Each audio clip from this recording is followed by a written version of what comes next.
I call the Committee on Transportation and Infrastructure to order.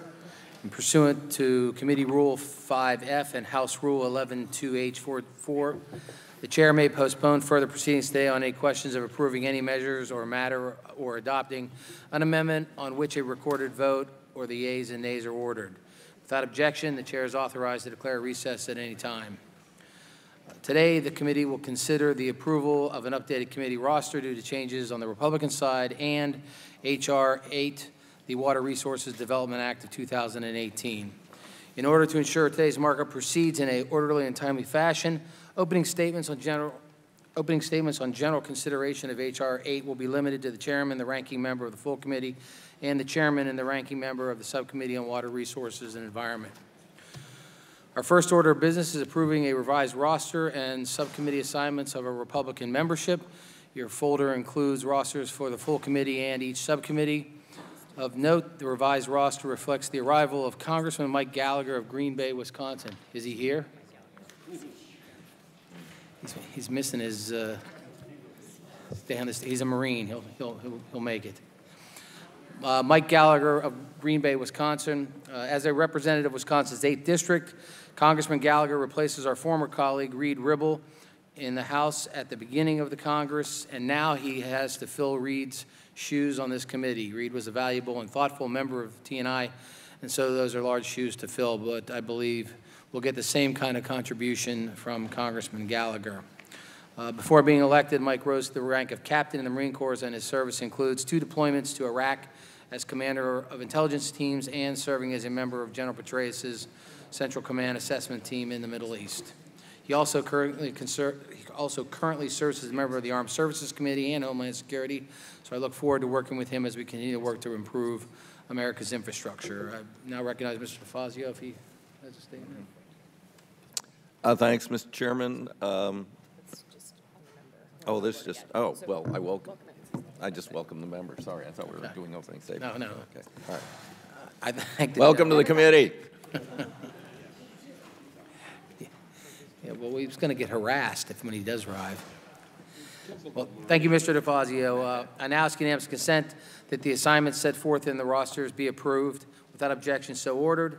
Again, welcome to Congressman Gallagher. We look forward to working with you in the future if you show up.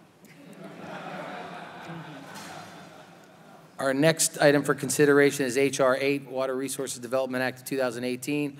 I ask unanimous consent to discharge the Water Resources and Environmental Subcommittee and call up H.R. 8, and that it be considered as read and open to amendment at any point. Without objection, so ordered.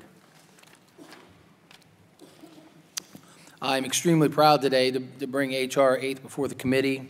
This is an important milestone because we have successfully brought back Congress's consideration of Water Resources and Development Act legislation every 2 years.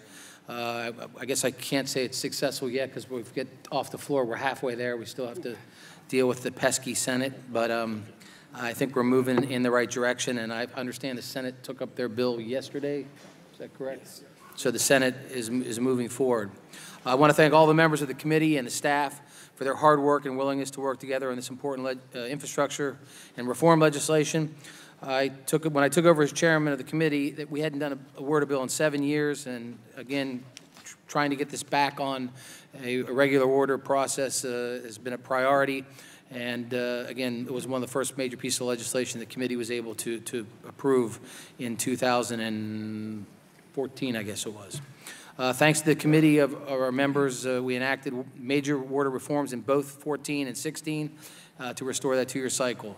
WARDA 2018 is the next step for Congress to continue carrying out its clear federal role in assessing the nation's infrastructure. We are demonstrating that WARDA works. This is infrastructure that strengthens our global competitiveness, grows the economy, and creates jobs. WARDA 2018 continues the tradition we established of being fiscally responsible. It deauthorizes old projects to fully offset new authorizations, and it ensures that we maintain a right-sized core portfolio by sunsetting new authorizations to prevent future backlogs. WARDA 2018 drives more efficient project delivery to successfully build 21st century infrastructure for America and continues to ensure strong oversight, transparency, and accountability. WARDA 2018 has no earmarks, but still maintains strong congressional oversight and ensures that we don't simply hand over all of our authority to the executive branch. The Word of Bill builds on the reforms we have enacted and explores new ways to better deliver projects going forward. At its heart, WORDA ensures that we don't lose sight of the importance of strong America through strong infrastructure.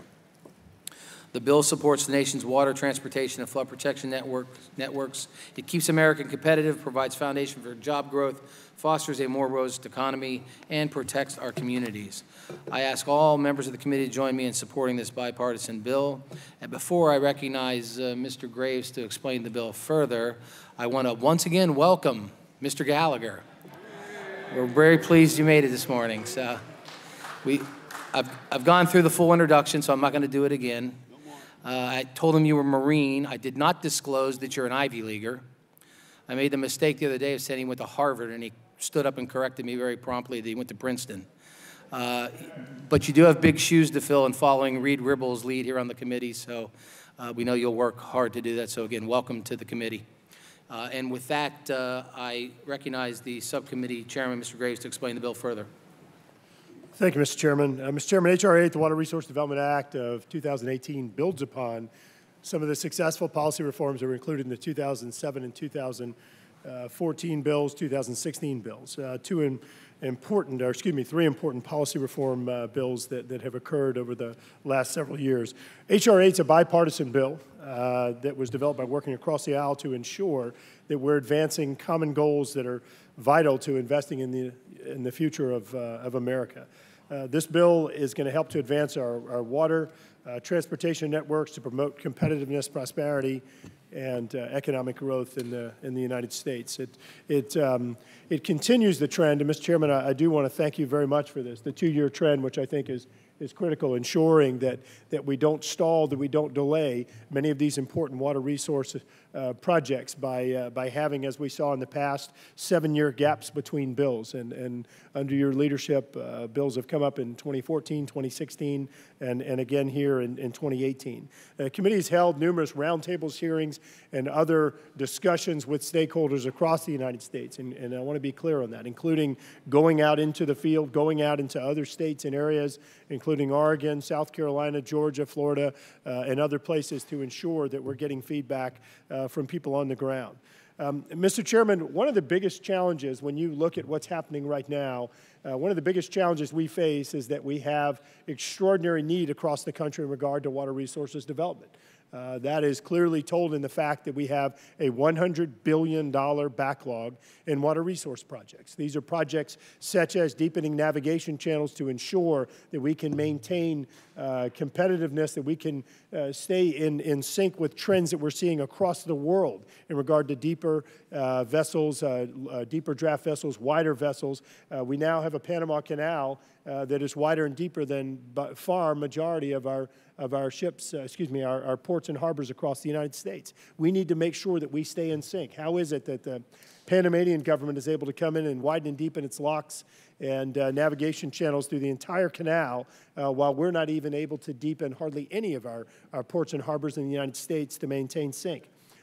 We're stepping in over and over again and spending billions of dollars after disasters, as we saw in the 2017 hurricane aftermath, as opposed to stepping forward and being proactive and leaning forward to ensure that these communities are resilient, that our ecosystems are resilient. This bill takes steps in the right direction, and I want to thank Mr. DeFazio and his team for continuing to be steadfast in the support for the Harbor Maintenance Trust Fund. This bill locks in those dollars. I think it is an important step building upon the successes of legislative victories in the past. The diversion of dollars is absolutely inappropriate. This bill also looks at whether the Corps of Engineers is actually in the best agency.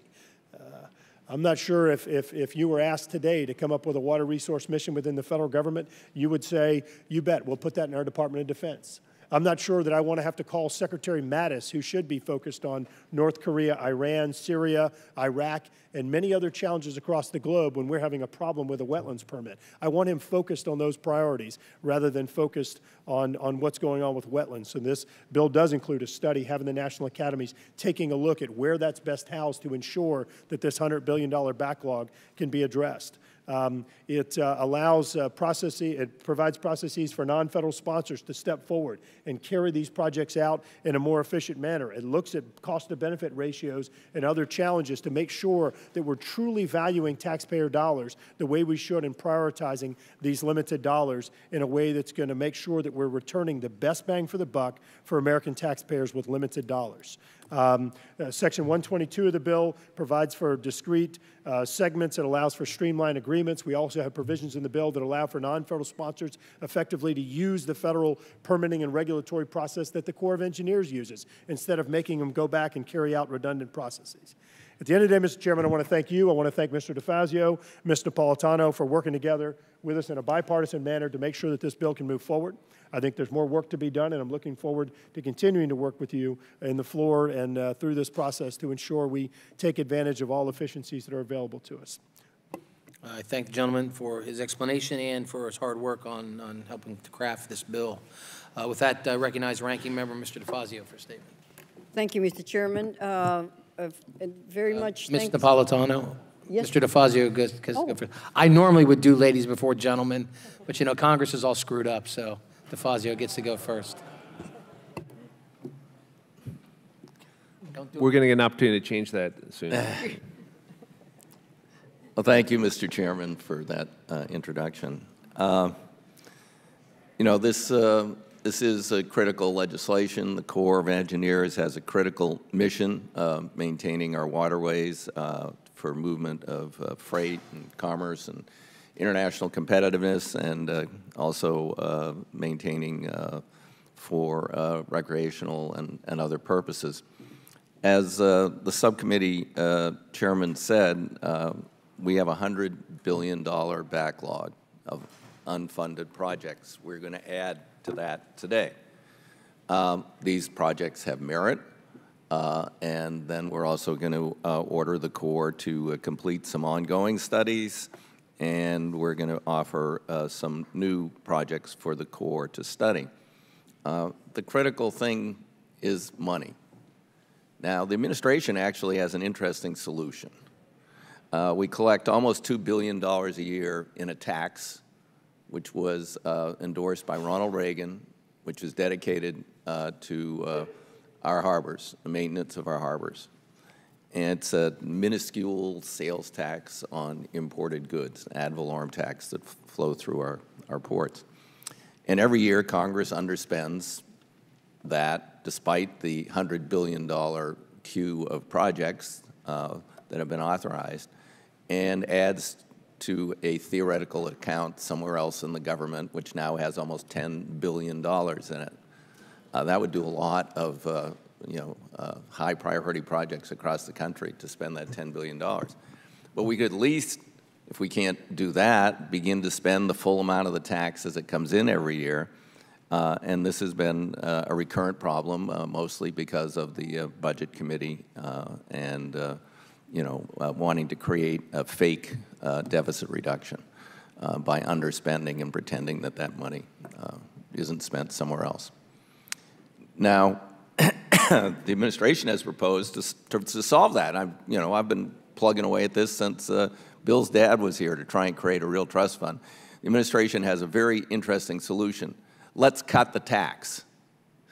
We're going to cut the tax so that to match the amount of money we're spending, so we never, ever begin to deal with the backlog of projects. And our harbors continue to silt in. Of our 59 largest harbors in the United States, they average about 40% of authorized capacity in terms of dredging on a daily basis. We have jetties that are crumbling and failing, all around our coastline. So let's reduce our investment.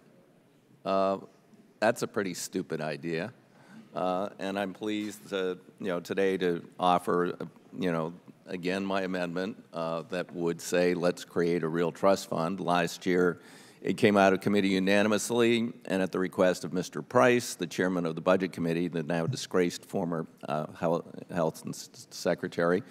It was stripped out of the bill by the Speaker, the only thing stripped out of the bill. So hopefully we'll have better luck this year. This is a real problem. We are basically stealing from the American people. They're paying a tax every time they buy an imported good, and Congress is stealing half that money and not spending it on the needed and intended purpose. And then the other issue is, this stupid ban on earmarks.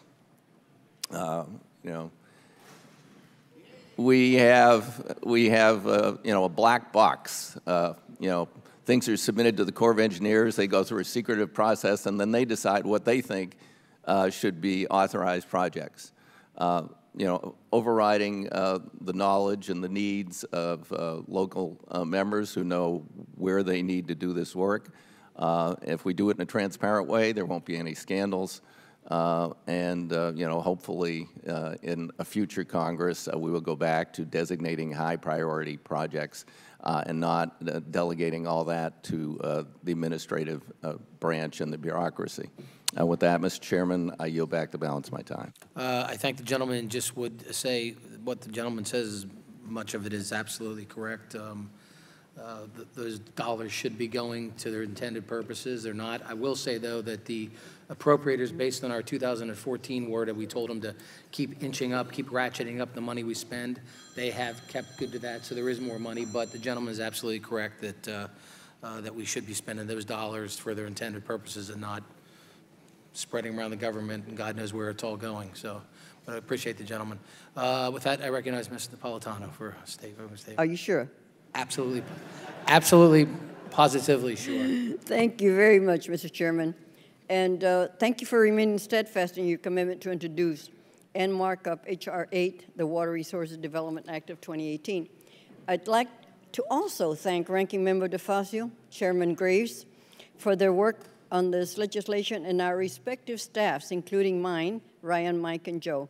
It is encouraging to see our committee continue in a bipartisan fashion on this legislation every 2 years. As with all water resource legislation, there are several important pieces to note. This bill authorizes the Army Corps of Engineers feasibility studies, chief's reports, and Section 7001 water resources project across the country for a diverse array of purposes, including flood damage reduction, ecosystem restoration, hurricane and storm damage reduction, water supply, important to my area, and navigation. This bill includes an important water recycling project for Los Angeles County and the West Basin Municipal Water District's Harbor South Bay project.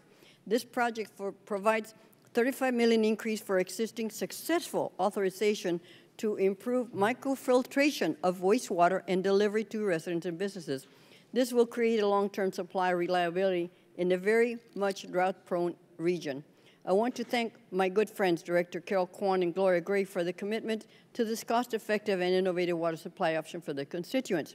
I am pleased to see the inclusion of several provisions that will continue the work we have done in recent WRDAs to assist communities throughout the nation experiencing drought and additional water supply options. These provisions include Section 109 that will require the Corps to work with local governments on integrated water resources planning to incorporate into Corps projects locally developed plans for stormwater management, water quality improvement, and water recycling. Section 107 to provide for forecast information operations and water control manuals to ensure that dams are being used effectively to maximize local water supplies. Section 115 to provide a comprehensive report on the operation and maintenance backlog of the Corps projects so that Congress has a full accounting of unmet needs of authorized water resource projects. I would also like to recognize Ranking Member DeFazio's continuing commitment in this bill to fully fund the Harbor Maintenance Trust Fund.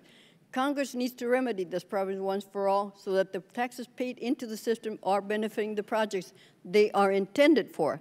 I will continue to work with my colleagues to include a recent national agreement from the Ports Association that includes all ports in the United States to ensure these funds are fairly spent. I am confident that this bill, when enacted, will provide drought-prone regions like mine with tools necessary to increase water supply and water conservation measures and be better prepared for future storm events to capture and reuse water that would otherwise have been lost. I want to thank all my constituent water agencies for their input throughout this process, including Upper St. Gabriel Water Municipal Water District, Three Valleys, Municipal Water District, San Gabriel Valley Municipal Water District, San Gabriel Valley Water Masters, Los Angeles County Department of Public Works, and my local core leadership and General Hemlinger, Colonel Gibbs, and especially David Van Dorp. We want to thank you, Mr. Chairman. You've been a great chairman, and I wish you well. Thank you for moving this forward, and I look forward to working with you as we move this bill forward. I yield back. I thank the gentlelady for California, and also thank her for all her hard work and effort in putting this piece of legislation together. So thank you very much. Well, we will now consider the bill for amendment. I have an amendment at the desk and ask unanimous consent that the amendment be considered as read. Without objection, so ordered. The clerk will designate the amendment. Amendment number 1, offered by Mr. Schuster. I recognize myself to speak on the manager's amendment. The manager's amendment makes technical and clarifying changes to the bill.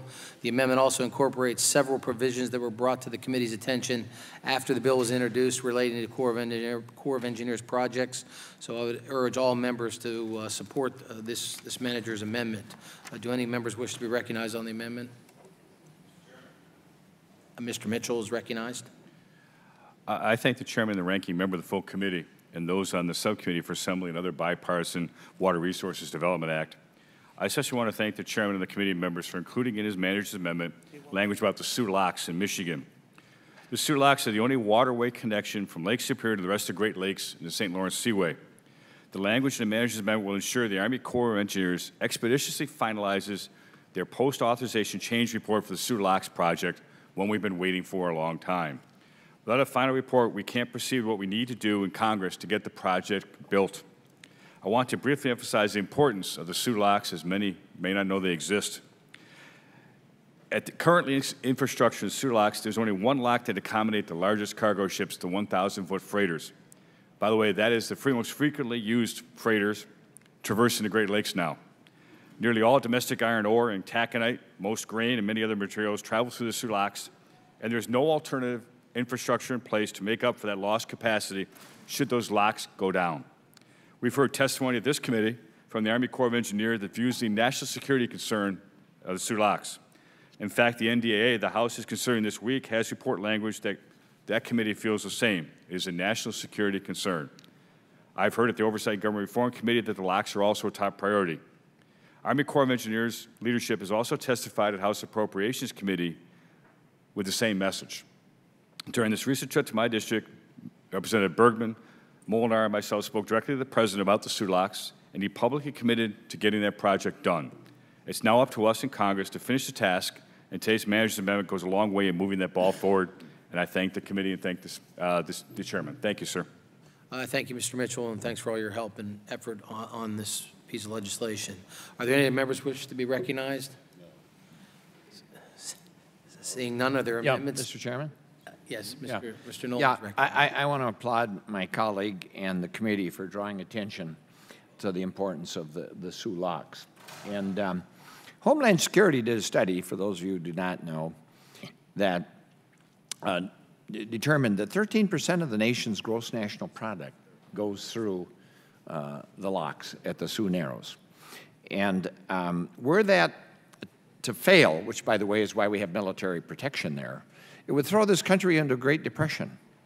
Much of the material that goes through those locks is iron ore. I don't mind telling you, from Minnesota's Iron Range. But they fuel the steel mills, and they in turn provide steel for the automobile industry and the heavy industrials throughout the Great Lakes. And they say, were they to fail because of obsolescence or some kind of an asymmetrical military attack, would throw us into a Great Depression, put 10 million people out of work, and just have a devastating consequences for our country. So I commend my colleague for bringing this to the attention of the committee and the committee for their work on this, and strongly urge that we do everything possible to make sure that these locks get rebuilt so that they can accommodate our future. Thank you, Mr. Thank the gentleman. Any other members wish to be heard? Seeing none, are there amendments to the amendments? If not, the question's on the manager's amendment. All those in favor signify by saying aye. Aye. All those opposed signify by saying nay. The ayes have it. The amendment is agreed to. Are there any other amendments? Mr. Chairman. Mr. Young is recognized. I have, first I want to thank you and Mr. DeFazio and your staff on both sides of the aisle. This is sort of brings back. Mr. Chairman, is there an amendment at the desk? Yes. Without objection, so ordered. The clerk will designate the amendment. Amendment number 138, offered by Mr. Young of Alaska. And I recognize Chairman Young. Mr. Chairman, if may, so 138 and 139 I'll offer, and then I'll withdraw. I just want you to know that. Thank you. And I have other amendments. Mr. Chairman, again, I started to thank you, and you interrupted me, as the clerk did. For you and Mr. DeFazio and your staffs, but this reminds me when I was chairman, your father was chairman, bringing a bill to the floor, bipartisan support. There should be no votes on this legislation. And I want to compliment you on that. I do have the vote. The amendments 138, 139. 138 would fix a cost share issue that affects the city of St. Paul. The cost share ratio was identified at the beginning of the loan and was inadvertently changed as a result of the change of legislation over a decade after the loan was initiated. I thank you for the commitment to work with me on this amendment. Before it gets to the floor, I realize that there's some problems right now with Treasury, but this is, it's like borrowing a loan, sign it with the bank, 4% interest, and they raise it to 10% without any say, and it's just, the village can't do it. H.R. 139 would address and remedy the design and construction failure of a project in my state. The Corps of Engineers admits its fault, and they are willing to fix it. Right now, the drain built for flood mitigation, you can fit a small car in that tunnel, and they're willing to fix it, but there is, again, a problem with the Treasury. So, Mr. Chairman, I ask you to withdraw those two amendments, as long as we can work together on the solution this before it gets to the floor of the House, because these are crucial. You're going to comment? You're going to comment on you're going to work with me, aren't you? Yes, sir, I certainly am. All Thank right. you very much for all your hard work. Mr. DeFazio is going to work with me too, are you not? All right, they're my kind of guys right now. And now, Mr. Chairman, I would, with your consent, like to offer my three amendments, 140, 141, and 142. I can go into the explanation. I don't think they're necessary. If you wish me to do so, I will. Otherwise, I ask done and consent to approve these amendments. I prefer you don't. We approve them? Yes. They're approved. Thanks, everybody. Nobody objected. That's the way I like to get things done. Thank you very much, Mr. Chairman. Thank you, Mr. Chairman. You withdraw the amendments? No, the first two I withdrew. These two we adopt. The three of them. I withdraw 138, 139. Okay. I thank the gentleman for withdrawing. We got you. We got this. Yeah. I now go to Mr. Nolan for an amendment. Mr. Nolan is recognized for 5 minutes to explain his amendment. Thank you, Mr. Chairman, and members of the committee, and I want to commend our chairman, our ranking member, subcommittee chairs for putting together this legislation here today. I'm sure my colleague from Alaska, Mr. Young, will agree with me that there are not a lot of advantages to growing old, but I say that as the ranking member on the Democratic side who came to the Congress earlier than anyone else in this Congress, second only to Don Young from Alaska. And, but I tell you what, it does give you some perspective on things. And when Don and I were kids, make no mistake about it, the lakes were running sewers, and the rivers were running sewers, and the lakes were catching on fire. And a lot of work, a lot of study was done, and this committee, among others, stepped up and created wastewater treatment programs, and it created some water we could swim in and fish in and eat the fish and do better. I regret to say, as Mr. Graves and others have pointed out, all those waste treatment facilities that were built are now crumbling and falling apart. And we're liable to go back to where we were if we don't step up and find a way to fund these wastewater treatment programs. One of the things that was done as a result of the medical studies that were being conducted, we found that mercury was having some terribly adverse effects on our population, creating brain development disorders among our children, toxic effects on our nervous systems, our digestive systems, our immune systems, having toxic effects and creating behavioral disorders. But it was decided way back in 1990 that, and these were all being caused by mercury, okay? but that we needed to give our cities and municipalities more time to deal with those. Well, Minnesota Pollution Control Agency found, for example, recently, that 90% of all the mercury pollution in Minnesota, and I presume it's probably not that different in the other states, was not caused by the local community's wastewater treatment system. It was caused by industrial air pollution that came from outside the state, sometimes outside the country, but nevertheless devastating consequences. And since that time, at the time, more time was given to these municipalities to deal with mercury pollution. Well, here we are. You know, they don't have the money to take care of the basic infrastructure. The wastewater treatment systems are overflowing. They're crumbling, and we still haven't addressed the mercury issue. So what my amendment simply does is to create a program in the Army Corps to provide financial assistance to all those small towns and big cities and communities around the nation, to provide some financial support to enable them to comply with the water quality standards with regard to mercury. And you know the old saying, pay me now or pay me later. Do you want to pay for it in terms of devastating effects on the people here in America? Or do we want to authorize this program to go forward and provide some financial assistance to our small towns, medium and big cities, to provide some financial assistance to enable them to comply? Obviously, it's going to be subject to the Appropriations Committee, but I would like to have the record show in history that at least this committee saw the profound need for the establishment of a program to help our communities achieve this standard and save the American people from the devastating effects of the failure to do so. So I urge my fellow members to support the amendment and send a message to the country and to the appropriators that this is something that we need to step up and do. Thank you, Mr. Chairman. Well, I thank the gentleman for offering his amendment. Unfortunately, I must oppose the amendment, and I oppose it a couple of reasons. One, it creates a new program and doesn't eliminate any other programs.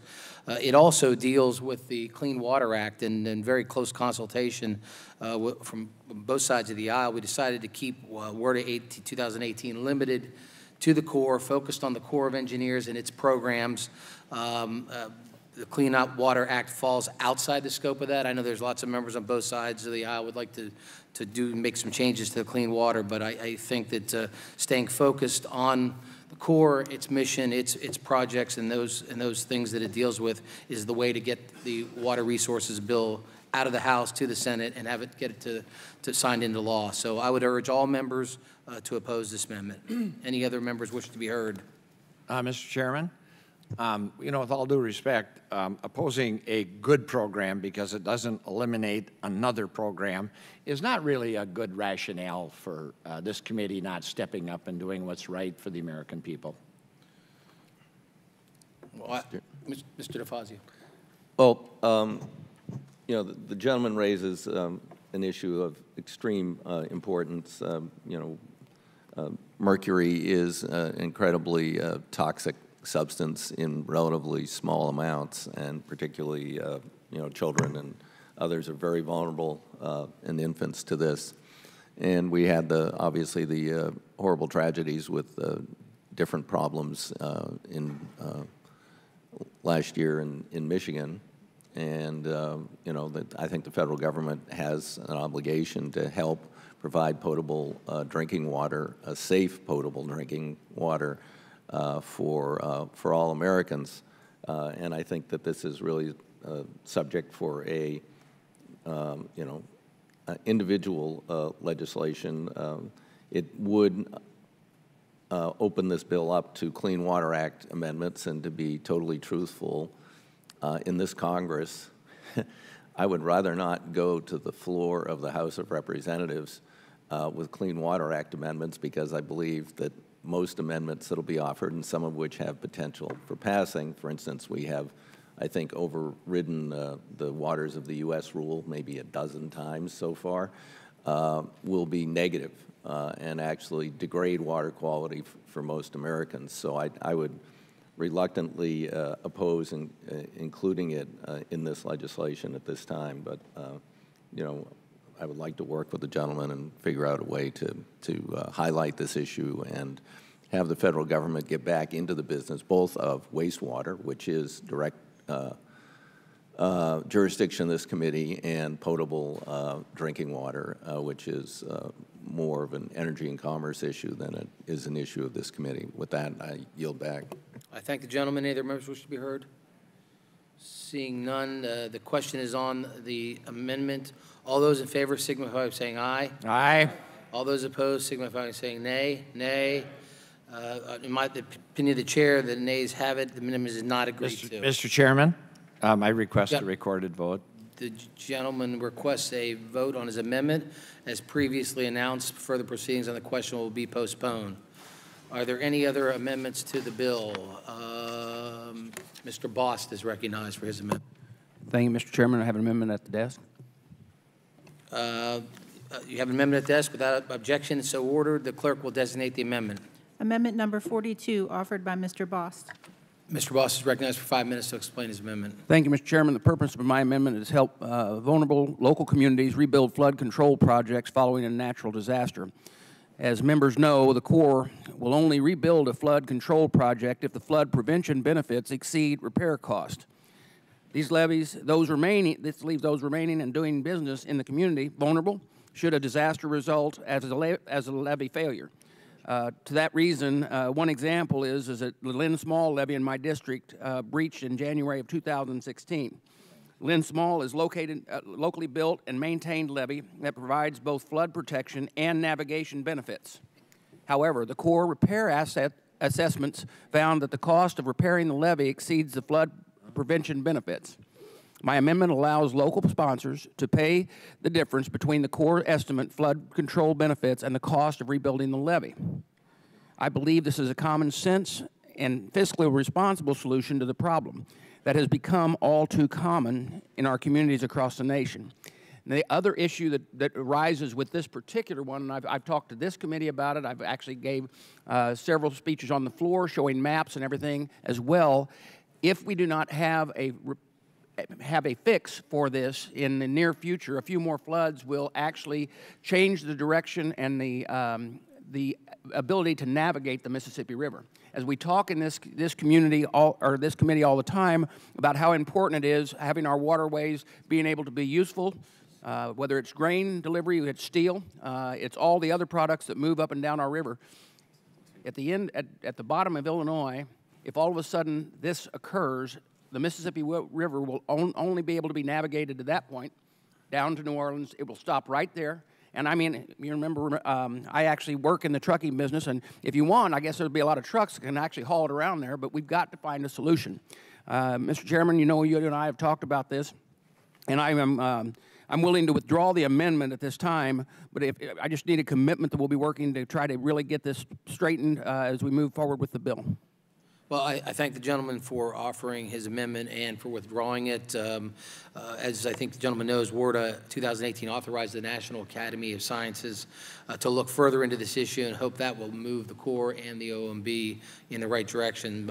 So again, I thank my colleague for this important work, and it's important to your state, to your district, and I am committed to work with you as we continue to move. Thank you, Mr. Chairman. Thank the gentleman for withdrawing.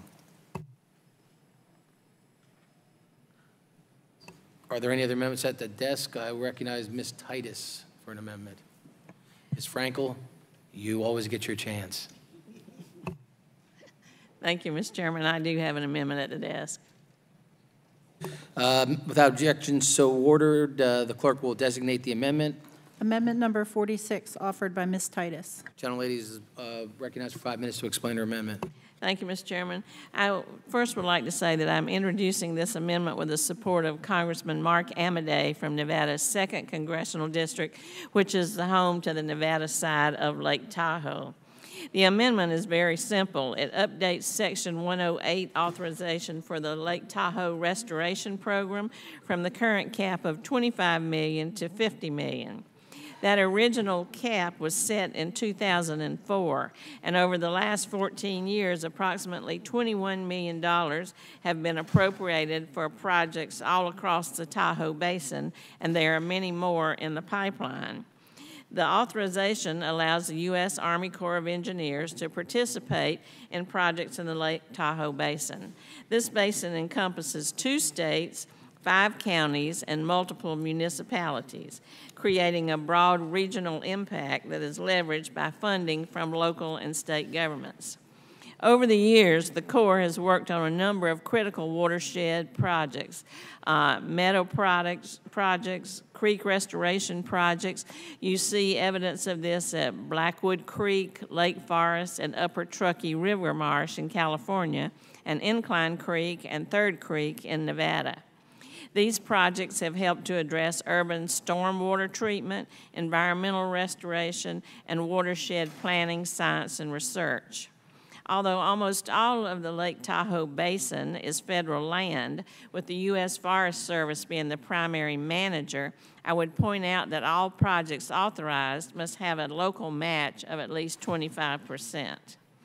The Lake Tahoe Basin, I hope many of you have visited it. It's beautiful. It attracts nearly 3 million annual visitors, and it helps to generate more than $2 billion in economic impact. My district does not include Lake Tahoe, but many people from southern Nevada like to visit there, and I recognize how important the health of the lake is to the economy. That's why I'm committed to introducing this amendment and seeing the authorization increase to address continued work in the basin. Lake Tahoe is truly a natural crown jewel in the West, and I would urge you all to support the increase of the authorization. Thank you. Thank the gentlelady. Any members wish to be heard on the amendment? Mr. LaMalfa is recognized. Thank you, Mr. Chairman. Thank you, Ms. Titus. My question on this was this originally part of in its original form, a $415 million authorization by Congress, and this is a piece of that? No, Mr. Chairman, this was authorized in 2004 for $25 million. That was the cap placed on it, and over 14 years, $21 million has been appropriated of that 25. We just want to raise the authorization to 50 for projects going forward. They would still have to be appropriated separately. Thank you. Since we're talking about Forest Service land that is, quote, managed, and the fire danger and indeed damage in recent years in that basin has been extreme with some of the fires that have occurred and the dead trees that are in high inventory around there. How much of this restoration funding or effort is made towards actual forest management in the area, which obviously with fire damage contributes to all the water quality issues when you have the runoff through forest damage, fire-damaged areas? Is any of this effort going towards the actual forest management and the removal of the dead trees in the area?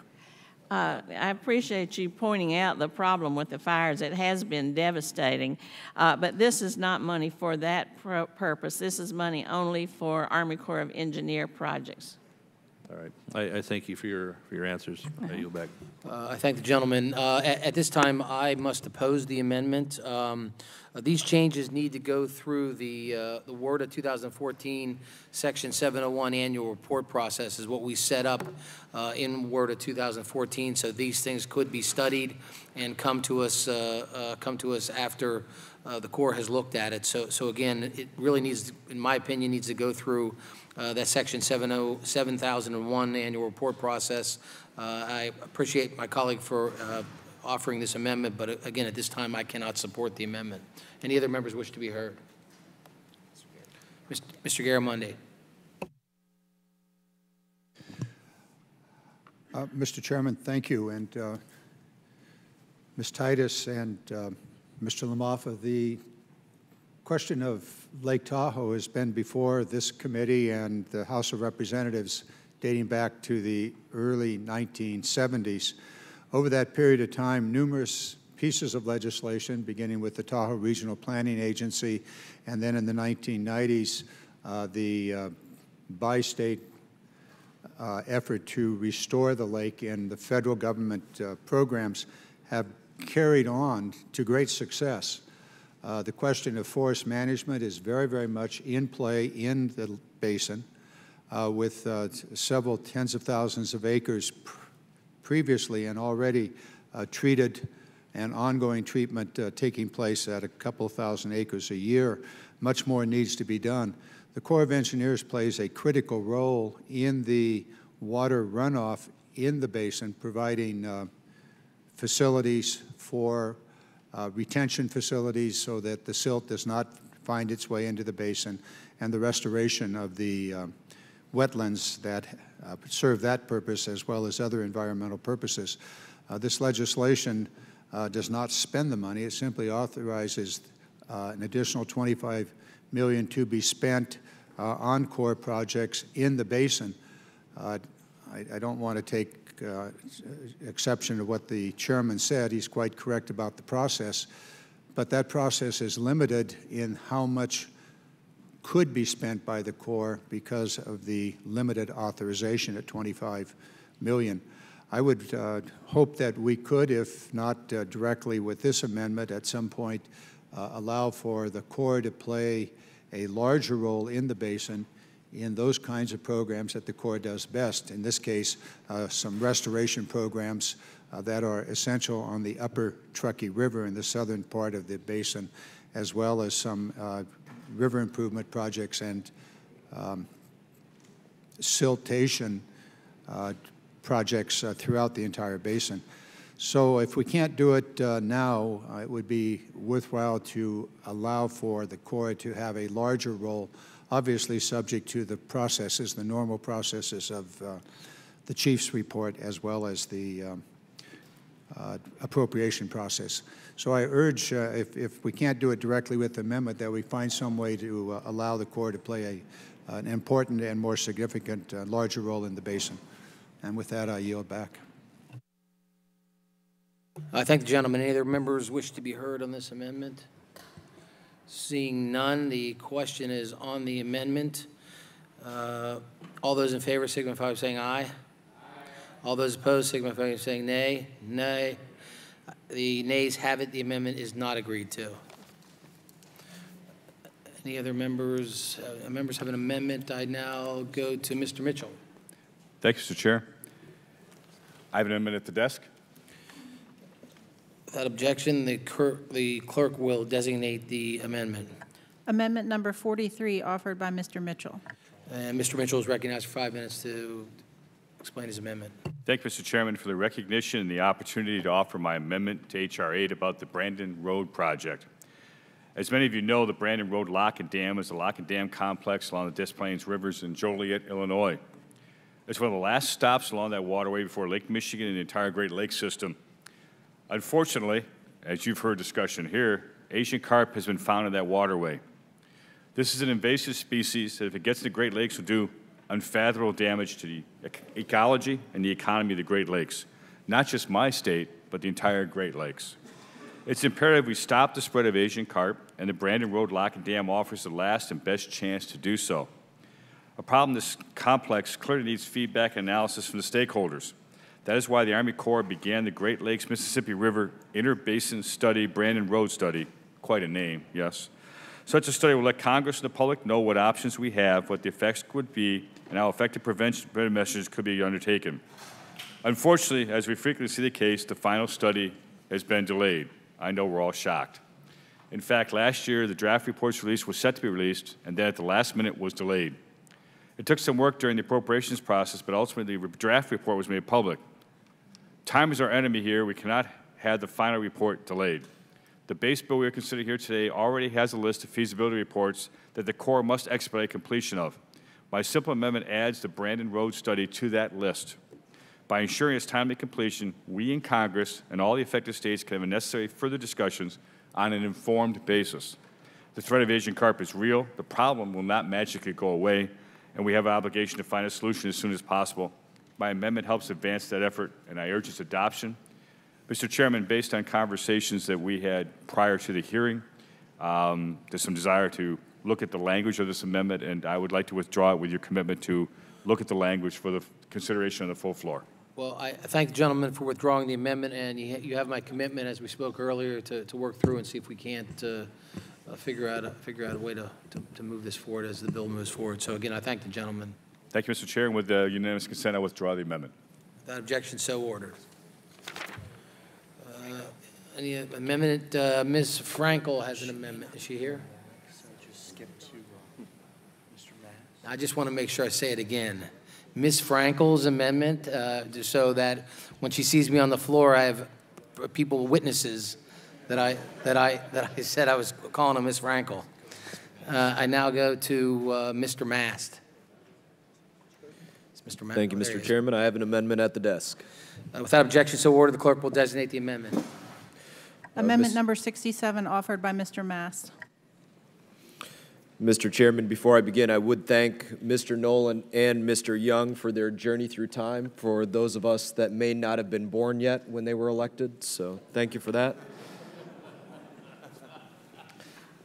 I also want to thank my community for all of their input that they've given on the WRDA process.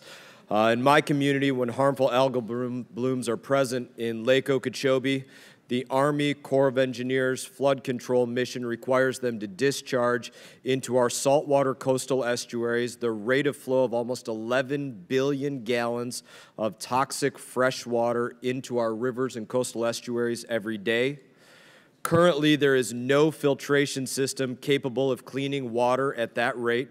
Now, we all know harmful algal blooms are an environmental plague that ravage ecosystems in almost every state in America, resulting in massive fish kills, unusable water, crippling tourist industries, threatening human health. However, in my district specifically, harmful algal blooms do not just show up by chance or by accident.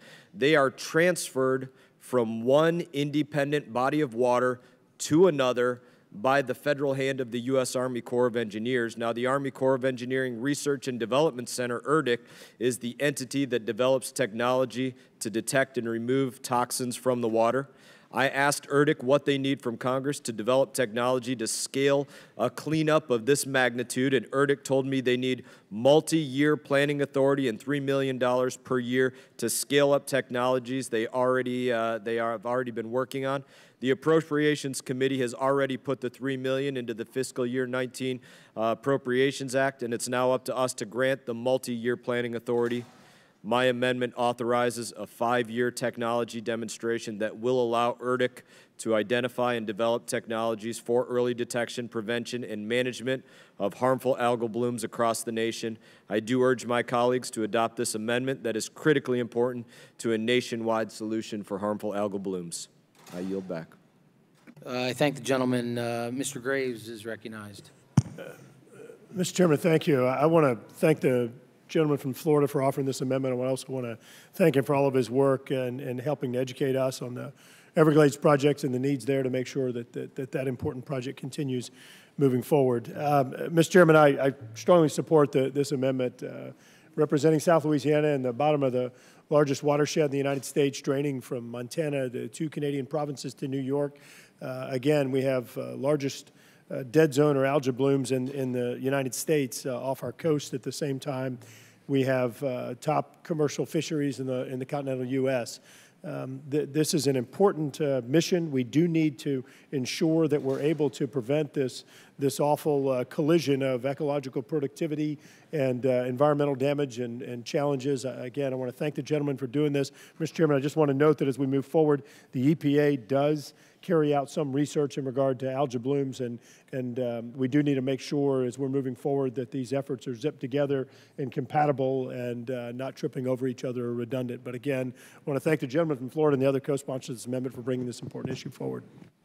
Thank the gentleman. Now recognize Mr. Fazio for a statement. Thank you, Mr. Chairman. I also want to congratulate the gentleman on this amendment to help the Corps of Engineers better focus on this extraordinary problem. It is a bi-coastal, bipartisan problem. You know, the Corps, hopefully in coordination with EPA, can find new technologies and ways to prevent or mitigate these really devastating blooms. So with that, I yield back the balance of my time. I thank the gentleman. Any other members wish to be heard on the amendment? Seeing none, I will say something in closing. I appreciate the gentleman's work on this amendment. In addition, as Mr. DeFazio pointed out, this is bipartisan. Mr. Webster is a co-sponsor, Ms. Frankel, Ms. Wilson. So again, as the ranking member said, this helps the Corps to be focused on this. I've seen the situation down there, and it's coast to coast in Florida. So again, I want to thank my colleague and ask all members to support this amendment. With that, seeing no other members wish to be heard, the motion, or the questions on the amendment. All those in favor signify by saying aye. Aye. All those opposed signify by saying nay. The ayes have it, and the amendment is agreed to. I was sitting up here thinking to myself about a movie called Ferris Bueller, and I wanted to just get up here and just kept saying Frankel. Frankel, and then lo and behold, she appeared. So, Ms. Frankel, I made sure everybody witnessed that I was looking for you. I got it. Thank you. I know how tough you are, so I will recognize Ms. Frankel for an amendment. Well, thank you. And, Mr. Chairman, I have to start by just thanking you. You have been trying to help me with this amendment for years now, and I want you to know how much I appreciate it. And I know you're going to continue in that vein. Do I have a choice? Now, because we actually passed this. Ms. Frankel, we have to designate the amendment first. Oh, go ahead. Yes, I want to do that. I have an amendment at the desk, and I ask unanimous consent. Without objection, so ordered. The clerk will designate the amendment. Amendment number 42, offered by Ms. Frankel. And now Ms. Frankel proceeds. Sorry, I got carried away. All right. So here's the thing, and we passed this last year on the floor, and then something nefarious happened. I'm not sure what it was, but I know you're going to help me again. This is important to Florida, South Florida. Florida, as many of the members here, I know Dan Webster, he left, I think, but he would agree. It's one of the top destinations in the world. Over 100 million visitors with a $70 billion impact on our economy, and a large part of that is sand on our beaches. And it plays not only a role in our tourism, but protecting the shoreline. Unfortunately, South Florida is running out of sand. And basically what happens is the sand goes south. Where is the sand? I know where it is. It's in the Bahamas. That's where the sand went, to the Bahamas. So here's the problem. There is this very old, archaic, 31-year-old provision in law that is not allowing the municipalities or the counties in South Florida to try to buy sand from the Bahamas. The law is requiring them, well, I'm not going to get into the whole mechanics of the law, but the bottom line is now they have to truck their sand. They're trucking the sand in. It's very, very expensive, and it seems to me very unfair. So, you know, this doesn't cost this Congress anything. I mean, to do this amendment, what it does is it makes a lot of common sense. And what I'm hoping, Mr. Chair, as this moves along, you will once again be helpful. And I yield back.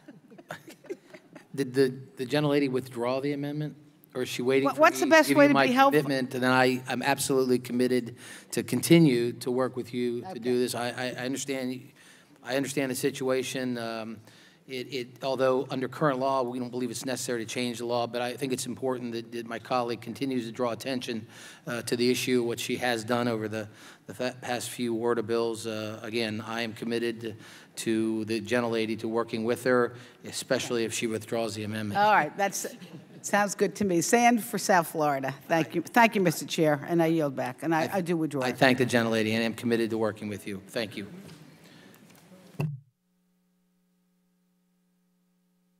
Now recognize Ms. Bustos for an amendment. Thank you, Mr. Chairman. I have an amendment at the desk designated as Bustos 45, and I ask unanimous consent that the amendment be considered as Without objection, so order. The clerk will designate the amendment. Amendment number 45, offered by Ms. Bustos. The Gentlelady's recognized for 5 minutes to speak on an amendment. All right, and I am going to use just a few seconds to recognize the foster youth who are sitting in the front row. They all have the blue shawls. So stand up, you guys. Oh, and in the back, oh, several. Thank you to our foster youth. Ms. Bustos, I couldn't hear when you announced. Who are they? What are they? They're all foster youth, and they're in Washington, D.C. today. They're various members they are shadowing for the entire day. They're from all over our country. Taishiana, raise your hand, Taishiana. She is my foster youth alum who's with me today from Springfield, Illinois. So thanks, you guys. Really appreciate it. Yeah, welcome to the Transportation Infrastructure Committee. Are any of you shadowing Ms. Frankel today? I just wanted to warn you, you probably can't keep up with her. So, just a warning. Ms. Bustos controls the time. I think Mr. Maloney wants to get some of your time. No, I'm fine. I don't have 5 minutes worth to talk about, but I did want to recognize the foster youth who are here. So thanks, you guys. Mr. Chairman, the amendment that I referenced earlier would simply clarify that the work that operations and maintenance personnel do at the Army Corps locks and dams is inherently governmental. My congressional district in the northwest and central portion of the state of Illinois is bordered by the Mississippi River to the west and the Illinois River to the southern part of my congressional district. And I've spoken time and again at this committee about the importance of investing in our locks and dams along those two rivers. Our inland waterway system moves more than 600 million tons of cargo every single year. And that system depends on more than just physical infrastructure. It also requires skilled workers who can operate, maintain, and repair our locks and dams. Our locks and dams are essential to getting American goods to the market and remaining competitive worldwide. Even a temporary shutdown has devastating impacts throughout the system. In water resources bills like this one, this committee recognizes the importance that the federal role is in keeping this system going. That includes staffing the system with skilled operators who represent the government's interest in managing river traffic fairly and efficiently. This bipartisan amendment, which I'm offering with my colleague from Illinois, Congressman Rodney Davis, would clarify that these jobs are inherently governmental, just like the jobs at Army Corps hydropower facilities. I'm proud that this language has the support of both business groups and labor, including the AFL-CIO, American Federation of Government Employees, International Brotherhood of Electrical Workers, International Federation of Professional and Technical Engineers, National Federation of Federal Employees, and the Waterways Council. I ask my colleagues to join me in support of this amendment, and I yield back, Mr. Chairman. I thank the gentlelady. I am prepared to, well, first let me say thank to Ms. Bustos and Mr. Davis for offering this amendment. I'm prepared to accept this amendment this time, though we do have I believe we need some clarifications. We want to work on that with you as we move the bill forward. This amendment preserves the status quo that we have today, and I'm prepared to accept it, as I said. So again, I'd like to thank my colleagues for offering it. Other members wish to be heard on the amendment? Seeing none. What? No, we have questions on the amendment. All those in favor signify by saying aye. Aye. All those opposed signify by saying nay. The ayes have it. The amendment is agreed to. And, okay. We now will consider, ask for unanimous consent to consider the following amendment in block and to allow any member to be recognized for 2 minutes on the in-block amendment. Ms. Estes at Amendment 65 as revised, Estes 68 as revised, Graves 37 as revised, Lawrence 77 as revised, Lipinski 100, Lipinski 102, Mast 63 as revised, Mast 64 as revised, Mast 66 as revised, Nolan 99, Plaskett 70 as revised, Rouser 17, Sanford 84 as revised, Wilson 50, Young 140, Young 141, Young 142 as revised. And that is it. Are there any objections? Without objections, so ordered. Do any members wish to be recognized on the in-block amendment? Ms. Estes is recognized. Thank you, Mr. Chairman. I want to thank the chairman and ranking member and chairman and ranking member of the subcommittee. And I'm pleased with, I have 2 foster youth here today, And I think it should be encouraging, I hope, to you to see the bipartisan work this committee does. Unlike the shouting that you see on TV, you can see that, you know, members of Congress are really trying hard to work on behalf of this country. And I'm delighted to be a part of this committee and pleased we're once again doing a bipartisan WRDA bill. I have 2 amendments incorporated in this, and I want to thank Representatives Babin and Comstock for working with me on these bipartisan amendments.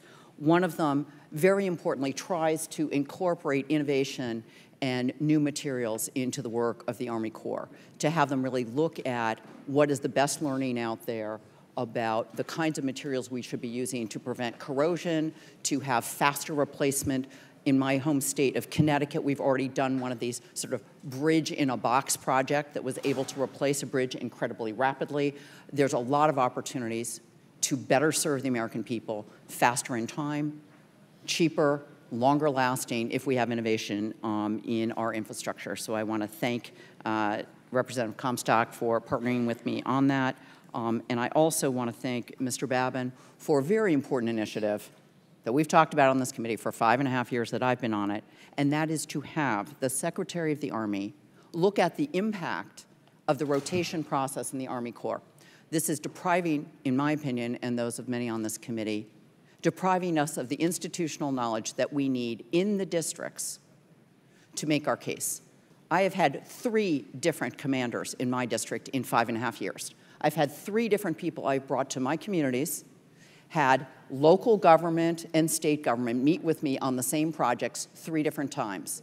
That is a waste of the time of the commanders, it's a waste of the time of local officials, and frankly, it slows down projects moving forward. So I'm very grateful to the leadership in the committee to support both of these amendments, because I think they can really help us better execute the interests of the American people, save money and time at the same time. So thank you again, and I yield back under time, I know. I thank the gentlelady. I believe Ms. Lawrence had her hand up. Did you, Ms. Lawrence, want to be heard on the in-block amendment?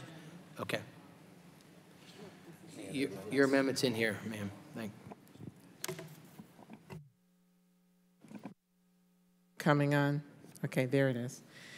Mr. Chairman, my amendment will require a GAO study for 2 important aspects of the Army Corps to assess its readiness to engage in 21st century infrastructure reform.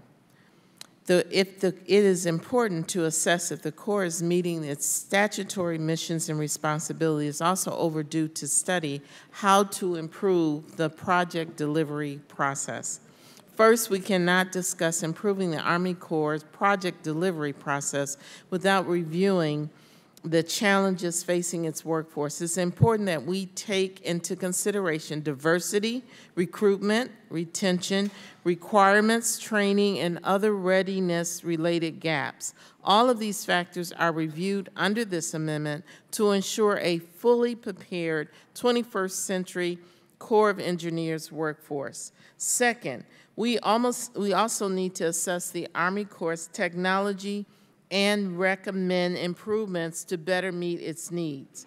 This study helps us to understand if the Corps is taking full advantage of the tools available toward meeting its statutory missions, how technology may be hindering project delivery, and what next steps would be required. We all agree that the project delivery can always be improved. I'm glad to offer my amendment in this in-block package and be part of the conversation for the future of the Army Corps, and I thank my colleagues for their support. Thank the gentlelady, and with that, recognize Mr. Mast for 2 minutes. Thank you, Mr. Chairman. I have 3 amendments going on block, and I'd like to thank committee for working with myself and my staff on these amendments.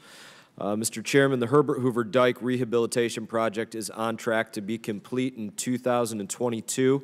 Once that project is complete, it will have significant impact on flood control missions that the Army Corps administers, especially in Florida. In my area, what's going on there, the Lake Okeechobee regulation schedule determines when water must be discharged from the lake based in no small part on the integrity of that Herbert Hoover Dike.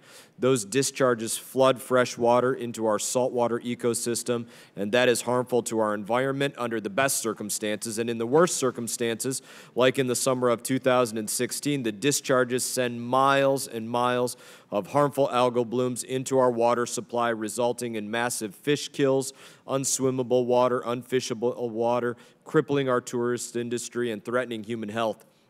The Lake Okeechobee regulation schedule was last updated in 2008, and we cannot justify to the people of Florida that discharge decisions made after the dike project is complete are still being based on old, incomplete, outdated data. My amendment directs the Army Corps to begin their process to update the Lake Okeechobee regulation schedule in 2019 to ensure the most up-to-date flood control data is available upon completion of the dike. I thank the Chair and Ranking Member for accepting this amendment in the unblocked package. Thank you. I yield back. I thank the gentleman, and with that, recognize Mr. Lipinski for 2 minutes. Thank you, Mr. Chairman, and thank the Ranking Member for including my 2 amendments in this unblocked package. I'll talk about one of the amendments. The South Fork of the South Branch of Chicago River is commonly known as Bubbly Creek. It was named so because it was made memorialized in Upton St. Clair's The Jungle, in which part of it reads, "The grease and chemicals that are poured into it undergo all sorts of strange transformations, which are the cause of its name. It is constantly in motion. Bubbles of carbonic acid will rise to the surface and burst and make rings 2 or 3 feet wide." I won't read the rest of The Jungle here, as my staff had advised, but this was used as dumping for many years, for decades, by meatpacking and then by industry. It was declared a Superfund site in 2007 due to contamination. 10 years later, though, EPA cleaned it up, and it was delisted last year in 2017. In 2005, the Army Corps was directed to conduct a study to determine whether ecosystem restoration for Bubbly Creek was feasible. I secured about $1 million for the study in energy and water appropriations bills. The study was completed in 2015 and included a tentatively selected plan for restoration. During a February meeting with the Army Corps, I was told the only remaining barrier to advancing this project is a concern by the Army Corps that they could be exposed to circular liability. The site has been well studied, and we know that the contaminants are unlikely to be exposed during the restoration project or after. This is why it was removed from the Superfund list. Therefore, this amendment encourages cooperation amongst the federal agencies so that the Corps can complete their work and the people of Chicago can enjoy this waterway for the first time. And I thank Chairman and Ranking Member for including this in this block, and I encourage support for it. I yield back. Thank you. I thank the gentleman. Now recognize Ms. Plaskett for 2 minutes. Thank you very much. And I appreciate your inclusion in this en blanc package of my amendment providing for cost share waiver for post-disaster watershed assessments and related projects. The WATER 2014 provided that the Army Corps, with new authority in the wake of major disasters, to conduct post-watershed assessments and implement small flood control and ecosystem restoration projects. The post-disaster watershed assessments feed into the Continuing Authorities Program or project recommendations by the Secretary under the new project selection.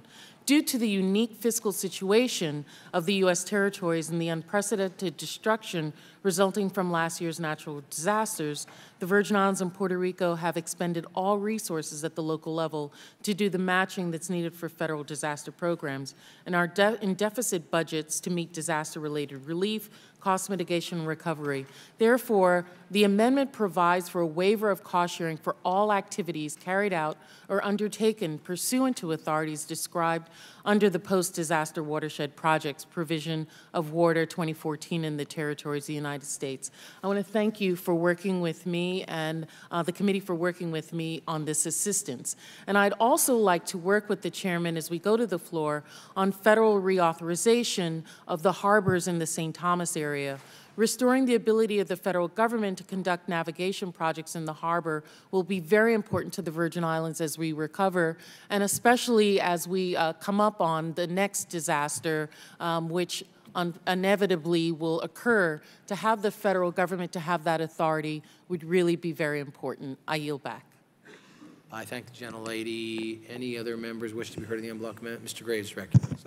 Mr. Chairman, a number of good amendments in here. I do want to highlight very quickly the amendment that Ms. Esty included in here regarding the rotation of Corps of Engineer commanders. This goes back to the larger study that I discussed in the opening statement. Mr. Chairman, there is a fundamental disconnect or flaw with the compatibility of the Department of Defense with this civil mission within our federal government that is so critical to the public. I want to thank Ms. Esty for proposing this amendment and looking forward to the outcome, because we need that continuity. We need the expertise in some of these very complex water resource challenges that are facing many areas of the United States. Yield back.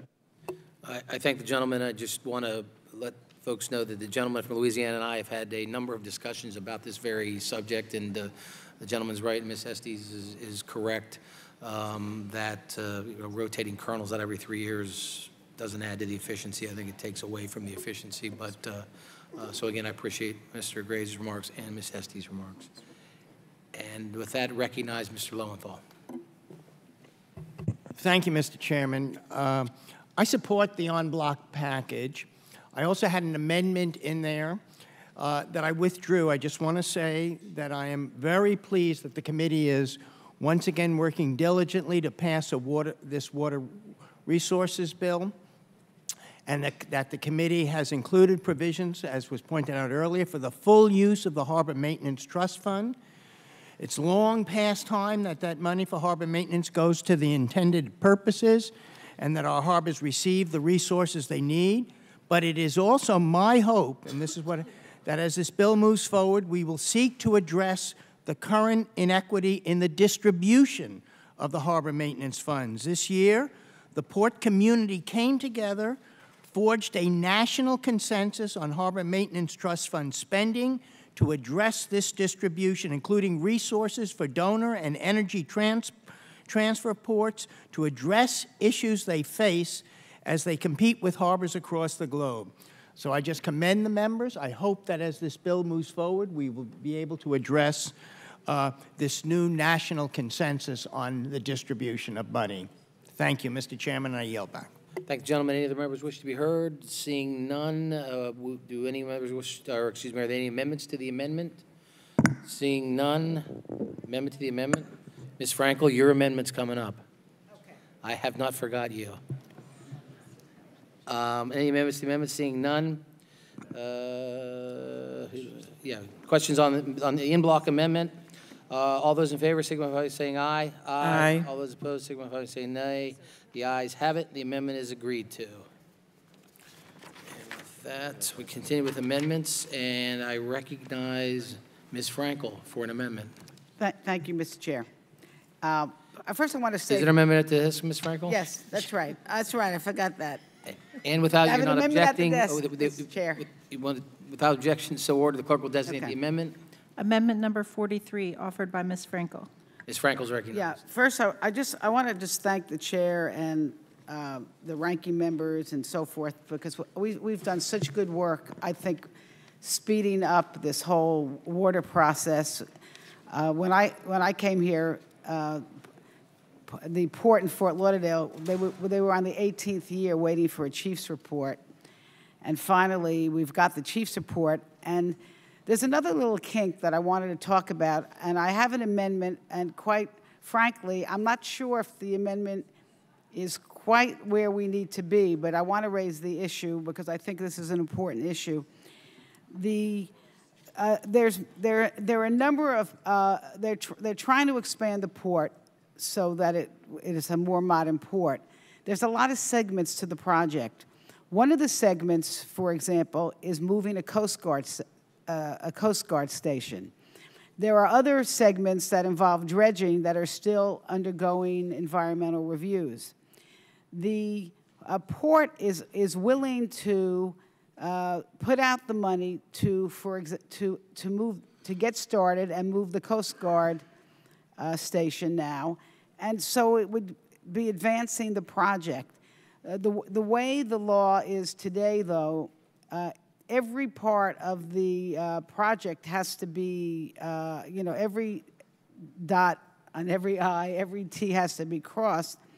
And so the potential is of years and years of getting this project done when it could be done much quicker. So what the amendment would do would allow the Corps to start with and advancing the piece of the segment that's already been approved. And I would just, what I would ask, Mr. Chair, is I'm going to withdraw this amendment, but I really would ask that Mr. Graves, I know this is your subcommittee, that we really take a look at this particular issue of how we can further move these projects. And with that, I yield back, Mr. Chair. Mr. Graves is recognized. Ms. Franco, thank you. And actually, I very much agree with the intent of your amendment. There is existing authority in current law to provide for advance funds from a non-federal sponsor. And in addition, the bill makes some improvements upon that in current law. So we do want to continue working with you. I agree that we need to help to facilitate the ability of non-federal sponsors to advance funds and get some of these projects built. I referenced in the opening statement the $100 billion backlog. Let's be clear, continuing to do things the same way is not going to result in getting these projects done. A core authorization by this Congress needs to mean something. Today, it's more of a death sentence rather than actually progressing these projects. So I fully agree with the spirit of your amendment. Look forward to working with you to make sure that we do this in a way that truly is going to help to advance these projects. Well, I thank the gentleman, and I just want to add to that, that as the gentleman from Louisiana mentioned, the manager's amendment does address this a slightly different way, but I think we get at the same core that you do. So if the gentlelady would be willing to withdraw, I thank the gentlelady for withdrawing, and again, we'll continue to work with you. With that, Mr. Fazo is recognized for his amendment. Thank you, Mr. Chairman. I have an amendment at the desk. Without objection, so ordered. The clerk will designate the amendment. Amendment number 55, offered by Mr. Faso. Mr. Faso is recognized for 5 minutes to explain his amendment. Thank you, Mr. Chairman, and I'm pleased to be joined by Mr. Huffman in offering this amendment. This is a very simple amendment. It's logical. It makes common sense. It would allow the Secretary to consider natural infrastructure alternatives in flood and storm risk reduction feasibility studies, if practicable. I have seen many instances in my district, in the Catskills and in the Hudson Valley, where natural buffering methods can be used effectively and efficiently to reduce flooding, can help preserve and conserve valuable farmland, and can also reduce environmental hazard and harm. I think that the amendment is something that should rationally be done by the Corps when they're considering projects, and I recognize that the chairman has some concern about the amendment at this point, but has agreed to further work with us on it, so therefore I will be withdrawing the amendment. And I am sure, and therefore I'd like to yield back, and I think that my co-sponsor would like to make a statement as well, Mr. Chairman. You control the time. You can yield them, or we can. Well, I want to thank the gentleman. I'm glad to collaborate with him on this amendment and pleased to continue working with the committee. There's a lot more that we can do to emphasize the benefits and the possibilities of natural infrastructure.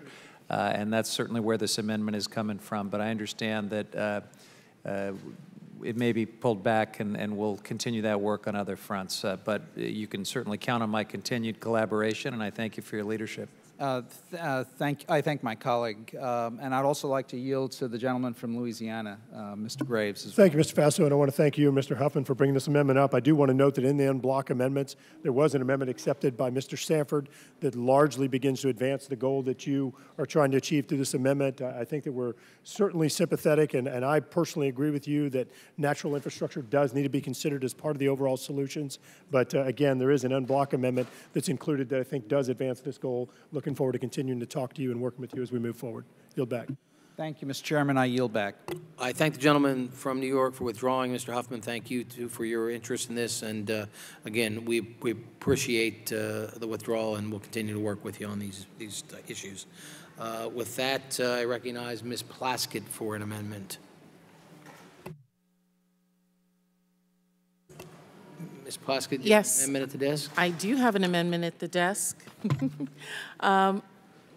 Mr. Chairman, I wanted to speak about an amendment that is related to the Let me just, while you give me 1 second to say that without objection so ordered, the clerk will designate the amendment. Amendment number 69, offered by Ms. Plaskett.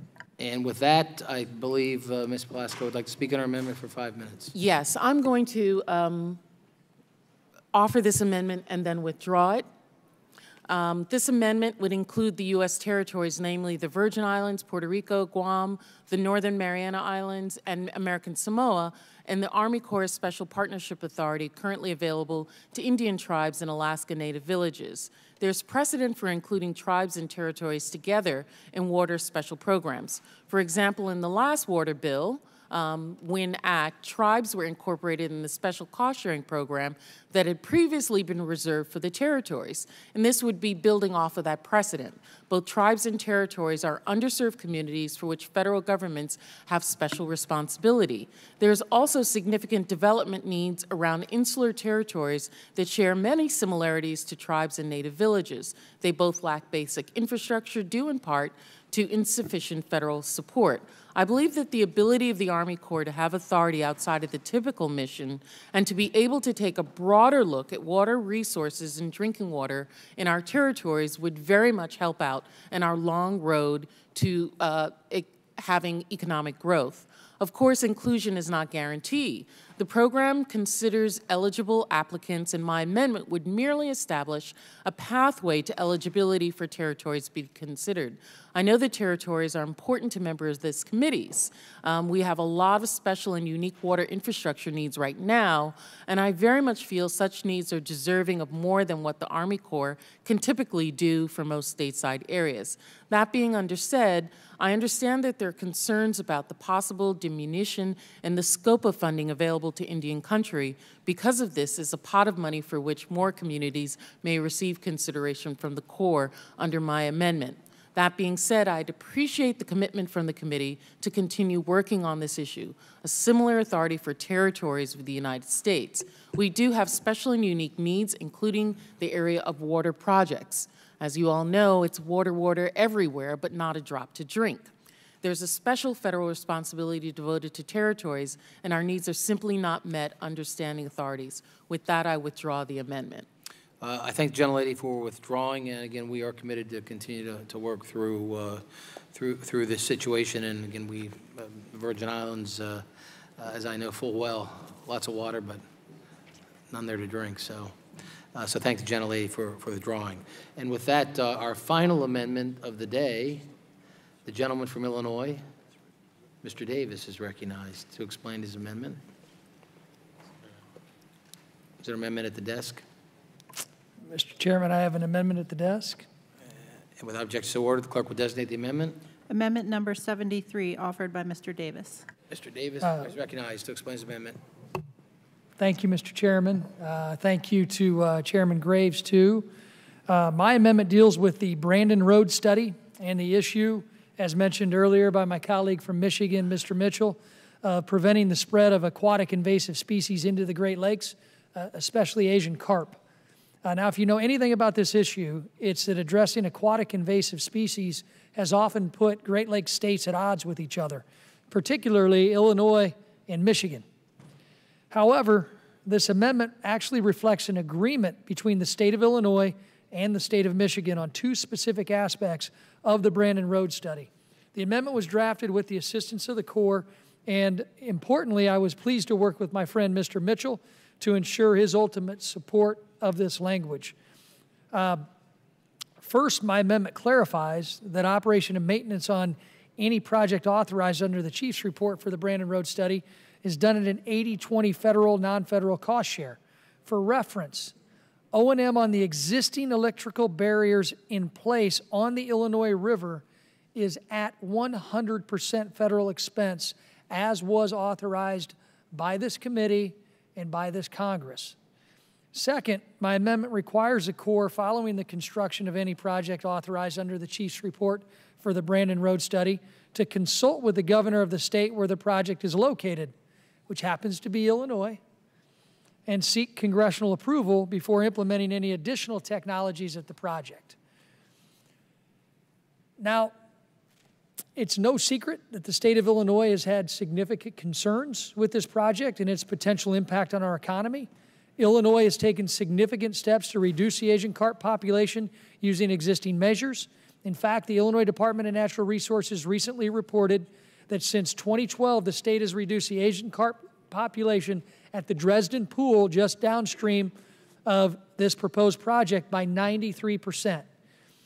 And yet, in an offer of good faith, our governor has submitted a letter of intent for the state of Illinois to serve as a non-federal sponsor of the Brandon Road Project, and sent letters to each of the governors of the Great Lakes states offering to work in partnership moving forward. It's therefore vital that this committee recognize the significance of an agreement between the state of Illinois and Michigan that includes buy-in from the Corps and support this regional approach. I know there are some objections to this, but before we get to some objections, I do want to yield some time to my good friend from the state of Illinois, Mr. Lipinski. Thank you, Mr. Davis, for offering this amendment. Thank you, Mr. Mitchell, for your work on this. It's very important that we have a bipartisan agreement, an agreement amongst the states around the Great Lakes. We've had some disagreements over this issue, but we all know how important it is to keep the invasive species out of the Great Lakes. I think this is a good agreement. The state of Illinois has put a lot of money and effort into helping to keep the invasive species, especially the carp, out of the Great Lakes. This next step, I think, as Mr. Davis said, for the Romeoville barrier, that it was 100% the federal government funding because it's such an important project for many states, for the country. So I think this is a very good agreement. And thank you again, Mr. Davis, Mr. Mitchell, for your work on this, and I'll yield back. Thank you, Mr. Lipinski. I'll reclaim my time. I came here with the intent of actually asking for a vote on this amendment. And after looking at every amendment and realizing that this would be the only amendment that would be voted upon asking for a change in cost share, I had some great conversations with some folks off the committee dais, one of those including with Chairman Graves and members of our team. And I have gotten commitments from them to work together as we move forward on this process, because this project and this agreement is too important to get caught up in agreements that may have been made on issues that are not relating to an important project like this. With that, I am going to withdraw my amendment, but before I officially do, I certainly hope that we can get some comments from some of the folks that we talked to today about the importance of this project.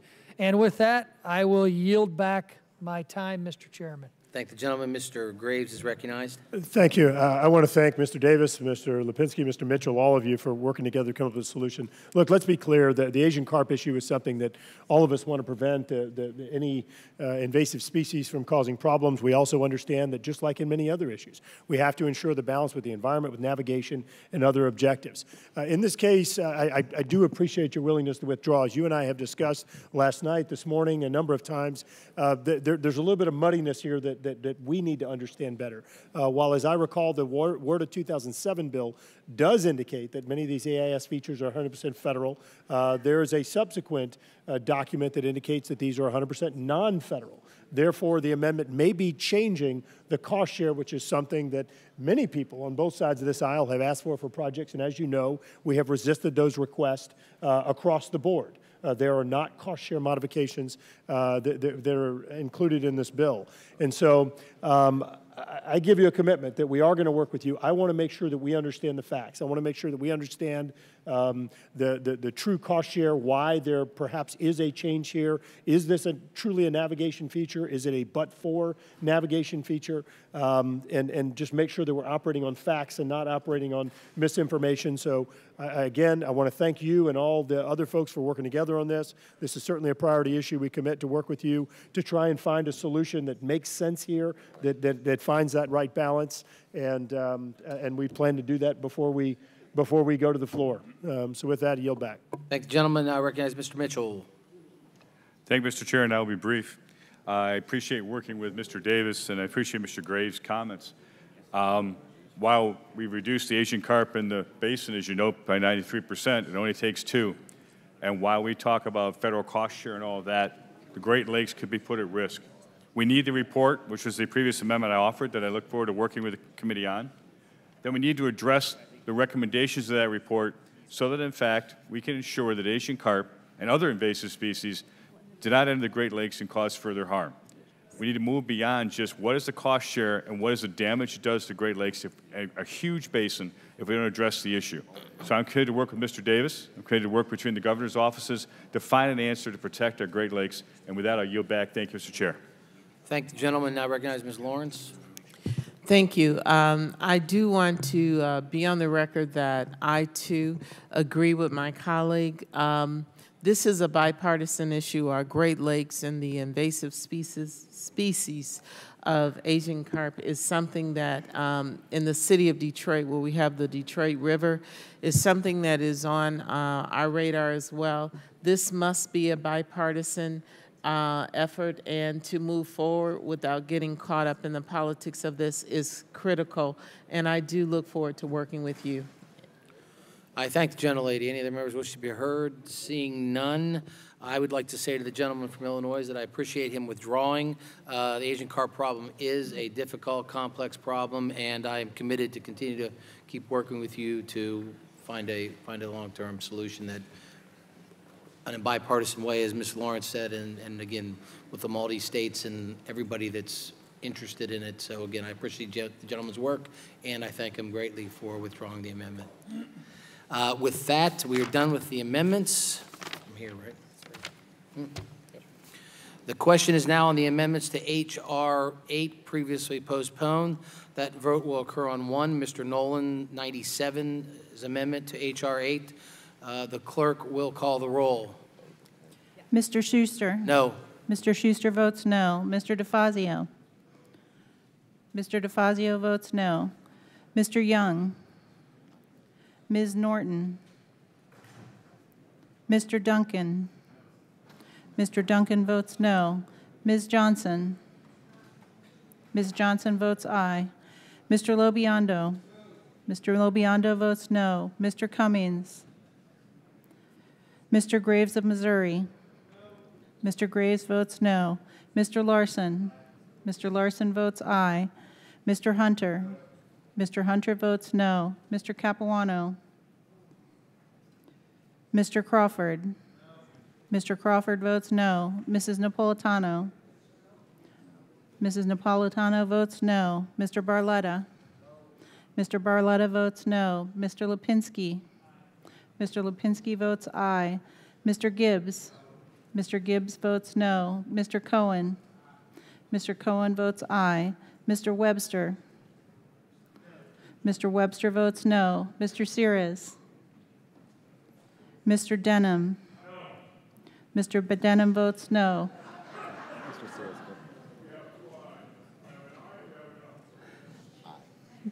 Mr. Sears votes aye. Mr. Garamendi? Mr. Garamendi votes aye. Mr. Massey? Mr. Massey votes no. Mr. Johnson of Georgia? Mr. Meadows? Mr. Meadows votes no. Mr. Carson? Mr. Carson votes aye. Mr. Perry? Mr. Perry votes no. Mr. Nolan? Mr. Nolan votes aye. Mr. Davis? Mr. Davis votes no. Ms. Titus? Ms. Titus votes aye. Mr. Sanford? Mr. Maloney? Mr. Maloney votes aye. Mr. Woodall? No. Mr. Woodall votes no. Ms. Esty? Ms. Esty votes aye. Mr. Rokita? No. Mr. Rokita votes no. Ms. Frankel? Ms. Frankel votes aye. Mr. Katko? No. Mr. Katko votes no. Mrs. Bustos? Mrs. Bustos votes aye. Mr. Babin? No. Mr. Babin votes no. Mr. Huffman? Mr. Huffman votes aye. Mr. Graves of Louisiana? Mr. Graves votes no. Ms. Brownlee? Ms. Brownlee votes aye. Mrs. Comstock? Ms. Wilson? Ms. Wilson votes aye. Mr. Rouser? Mr. Rouser votes no. Mr. Payne? Mr. Payne votes aye. Mr. Bost? Mr. Bost votes no. Mr. Lowenthal? Mr. Lowenthal votes aye. Mr. Weber? Mr. Weber votes no. Mrs. Lawrence? Mrs. Lawrence votes aye. Mr. LaMalfa? Mr. LaMalfa votes no. Mr. DeSaulnier? Mr. DeSaulnier votes aye. Mr. Westerman? No. Mr. Westerman votes no. Ms. Plaskett? Aye.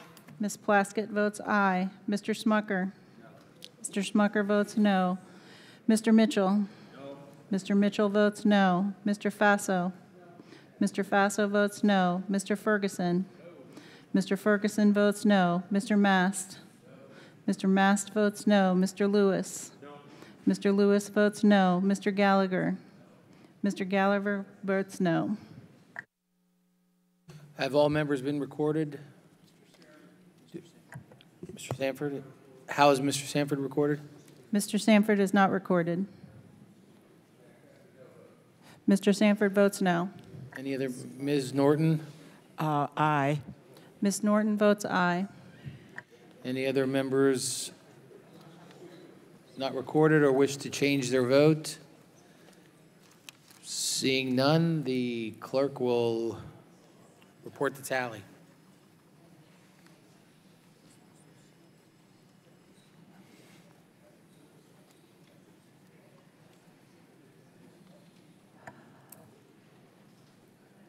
On this vote, the yeas are 22, the nays are 34.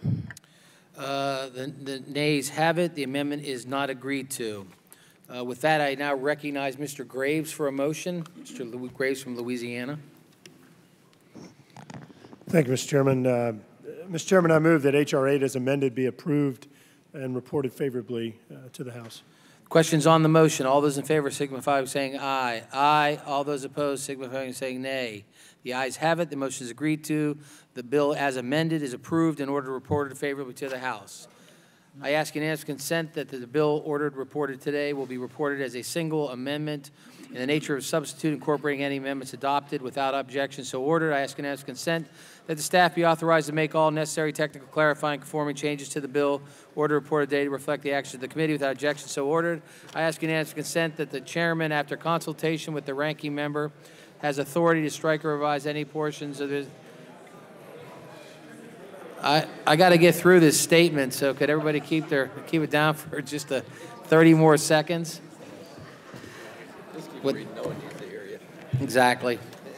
With consultation with the ranking member, authority to strike or revise any provision of the bill ordered today would cause a sequential referral to other committees or would cause the bills or concurrent resolutions to be subject to the Budget Act or Rule 21 cut point of order. Without objection, so ordered. Pursuant to Clause 1 of Rule 22, I ask unanimous consent that the committee authorize chairman as designated to offer such motions as necessary to the House to go to conference with the Senate on H.R. 8 as amended or reported to the committee today or similar Senate bills with resolution without objected. Pursuant to Rule 5 of the Rules of the Committee on Transportation and Infrastructure, Chair notes the presence of a quorum for the actions taken today. And with that, the Committee on Transportation and Infrastructure has completed its business for today, and the committee is adjourned.